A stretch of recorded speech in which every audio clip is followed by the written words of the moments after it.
नमस्कार, मैं हूं वीरेंद्र कुमार झा और आप इस समय देख रहे हैं खबर तक। 29 अप्रैल को पश्चिम बंगाल में दूसरे और अंतिम चरण के मतदान के साथ मतदान की प्रक्रिया समाप्त हो गई और सभी प्रत्याशियों के चुनावी भाग्य ईवीएम में बंद हो गए। 4 मई को ईवीएम मतगणना के लिए खोले जाएंगे और तब वास्तविक चुनाव परिणाम आएगा कि इसमें से कौन जीत रहा है, कौन हार रहा है और उसके आधार पर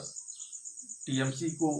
पश्चिम बंगाल में एक बार फिर से सरकार बनाने का बहुमत मिल जाता है या इस बार बीजेपी बाजी मार ले जाएगी। लेकिन मतगणना के परिणाम आने से पहले ही कई एजेंसियां एग्जिट पोल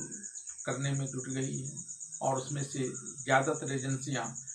पश्चिम बंगाल में इस बार भारतीय जनता पार्टी का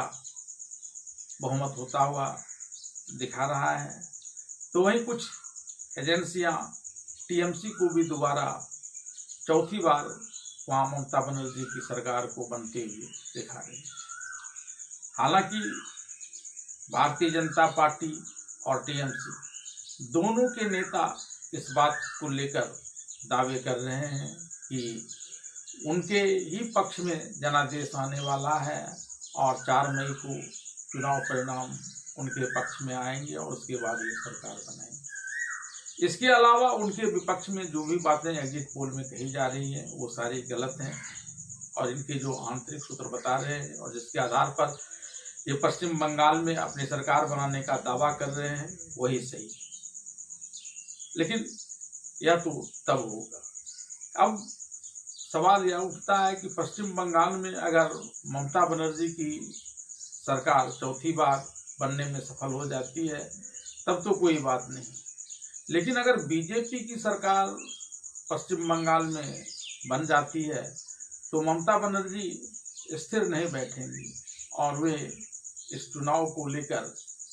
कई तरह की अपनी भागदौड़ में जुट जाएंगी ताकि सत्ता पर पुनर्वापसी हो सके, इस चुनाव को रद्द करवाया जा सके। इस उद्देश्य से उन्होंने पहले भी मुख्य चुनाव आयुक्त ज्ञानेश कुमार पर भारतीय जनता पार्टी के पक्ष में पश्चिम बंगाल में चुनाव को प्रभावित करने का आरोप लगा चुकी हैं और इस मामले को सड़क से लेकर न्यायालय तक पहुंचा चुकी हैं। संसद में भी यह मामला गया है। अब न्यायालय का फैसला क्या आता है यह तो तभी पता चलेगा जब फैसला आ जाएगा और सत्ता में न आने के बाद भले ही तब ममता दीदी इस बात को आधार बनाते हुए ज्ञानेश कुमार की जगह दूसरे मुख्य चुनाव आयुक्त के निर्देश के अनुसार पश्चिम बंगाल में चुनाव करने को लेकर फिर से अदालती लड़ाई लड़ सकती है। इसके अलावे भी कुछ और आधार हैं जिसको लेकर ममता बनर्जी अदालत का दरवाजा खटखटा सकती है यदि वे बहुमत में नहीं आती हैं तो। इनमें से एक मुद्दा नारी शक्ति वंदन संशोधन अधिनियम का भी है, जिसे प्रधानमंत्री नरेंद्र मोदी के नेतृत्व वाली सरकार ने विशेष सत्र का 16 अप्रैल से 3 दिनों के लिए विशेष सत्र आहूत कर उसे लोकसभा में पेश किया था। हालांकि 17 अप्रैल को बहुमत नहीं जुटा पाने के कारण यह निरस्त हो गया था, लेकिन उसके बावजूद भारतीय जनता पार्टी वहीं नहीं रुकी थी। इसने इसका राजनीतिक लाभ लेने में कोई कोर कसर नहीं छोड़ी थी और इस बिल के लोकसभा में गिरने के साथ ही अगले दिन जब प्रधानमंत्री नरेंद्र मोदी तमिलनाडु में अपना चुनावी भाषण दे रहे थे तो वहां उन्होंने इस बात के लिए महिला बिल गिराने के लिए विपक्षी राजनीतिक दल को जिम्मेदार ठहराया और फिर उन्होंने राष्ट्र के नाम अपने संबोधन में भी यही बात दोहराई और इसके लिए तमाम विपक्षी राजनीतिक दल के नेताओं को जिम्मेदार ठहराया। जिन राजनीतिक दल के नेताओं को वे प्रमुख रूप से जिम्मेदार ठहरा रहे थे उनमें ममता बनर्जी प्रमुख थी, और उसे लेकर दो तरह से बातें हो रही थी। एक तो सामान्य विपक्षी राजनीतिक दल के तौर पर उन्होंने महिला बिल को का विरोध किया और उसे गिराने में मदद की, और दूसरे वे महिला मुख्यमंत्री होते हुए महिलाओं के लिए लाए जा रहे इस नारी शक्ति वंदन अधिनियम को पास नहीं होने दे रही थी। यह भी आरोप लगाया जा रहा था प्रधानमंत्री नरेंद्र मोदी के द्वारा, और यह भी कहा गया कि इसके लिए महिलाएं उसे दोषी मानती हैं और उसे माफ नहीं करेगी। ममता बनर्जी के पक्ष में चुनाव परिणाम आते हैं या नहीं आते हैं, और नहीं आने की स्थिति में ममता बनर्जी इस मामले को उठाती है या नहीं उठाती है, मैं इसके चक्कर में नहीं पड़ना चाहता। ये अपने अपने उनकी सोच होगी और वह चुनाव परिणाम पर निर्भर करेगा। लेकिन एक नज़र इस बात पर जरूर डाल लेना चाहिए हम सभी भारतीय नागरिकों को, क्या यह एक प्रचलन सा चल गया है कि संविधान की आड़ में गैर संवैधानिक कार्य किए जाएं? सुनने में अजूबा लगता है, और राजनीतिक दल जो इसके पक्ष में होते हैं, जो विपक्ष में होते हैं, वे अपने अपने तर्क गढ़ लेते हैं और संविधान को ही झुठला देते हैं। अब जरा सोचिए कि क्या बीच चुनाव की प्रक्रिया जब चल रही थी तो ऐसा लाना जरूरी था इस प्रकार का बिल? 2029 के आम चुनाव के संदर्भ में इस बिल को लाया गया था, तो इसके लिए पर्याप्त समय थे। मानसून सत्र में भी,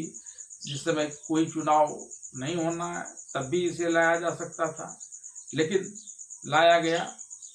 चुनाव की प्रक्रिया जब चल रही थी तभी इसको लाया गया, और लाया भी गया, गिर भी गया, तो उसके बाद भी चुप नहीं बैठकर इसका राजनीतिक लाभ लेने का प्रयास किया गया। अब यह प्रयास राजनीतिक लाभ के लिए था या नहीं, क्योंकि सत्ता पक्ष तो विपक्ष को घेरेगा ही। यह अलग बात है कि इस समय चुनाव की प्रक्रिया चल रही थी, पश्चिम बंगाल में मतदान के दोनों चरण बाकी थे, तो क्या यह जानबूझकर पश्चिम बंगाल की, क्योंकि ममता बनर्जी की माँ माटी और मानुष वाली जो थ्योरी है और जिसके आधार पर वह चुनाव जीतने का दावा करते हैं, उसमें माँ फैक्टर यानी महिला फैक्टर पर आघात करने का और उसमें सेंधमारी करने का यह एक बड़ा अवसर तो नहीं ढूंढ निकाला था प्रधानमंत्री नरेंद्र मोदी ने लोकसभा में अपने सदस्यों के द्वारा इस बिल को लाने के कारण? यह आसानी से समझा जा सकता है, और इसके लिए हम पिछले चुनाव में महिलाओं की मतदान प्रतिशत को एक आधार मानते हैं, और इस आधार पर अगर इस बात का मूल्यांकन किया जाए तो हम पाते हैं कि जहां 2006 और 2011 इस चुनाव में तब प्रधानमंत्री नरेंद्र मोदी देश के प्रधानमंत्री नहीं होते थे, उस समय महिलाओं की मत प्रतिशतता की बात करें तो यह मत प्रतिशतता दशमलव के कुछ अंकों के साथ ही लगभग पुरुष के बराबर होती थी। थोड़ी सी वो दशमलव के कुछ अंकों में कम होती थी, क्योंकि पश्चिम बंगाल राजनीतिक रूप से काफ़ी जागरूक राज्य है और वहाँ मतदान में महिलाएं भी शुरू से बढ़ चढ़कर हिस्सा लेती रही हैं, राजनीतिक गतिविधियों में भी बढ़ चढ़कर हिस्सा लेती रही हैं। और भले ही वह राज्य पुरुष प्रधान माना जाता हो, लेकिन महिलाओं की बड़ी भूमिका हर एक बात में पश्चिम बंगाल में होती है, चाहे वो पारिवारिक निर्णय रहे, सामाजिक निर्णय रहे या राजनीतिक निर्णय थे। तो कमोवेश ये 2006 और 2011 के चुनाव में बराबर थी। महिलाओं का मत प्रतिशत 0.2 अंक के अंतर से भी कम था। फिर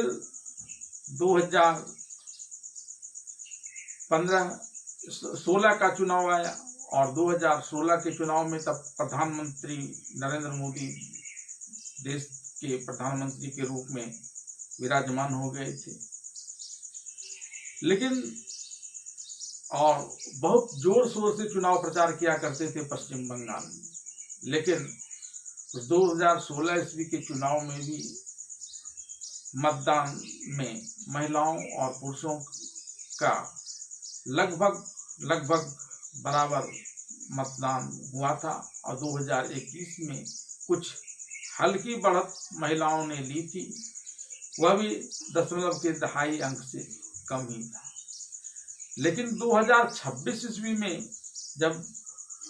इस नारी शक्ति वंदन अधिनियम जो संशोधन के लिए लाया गया था 17 अप्रैल को गिरा और उसके बाद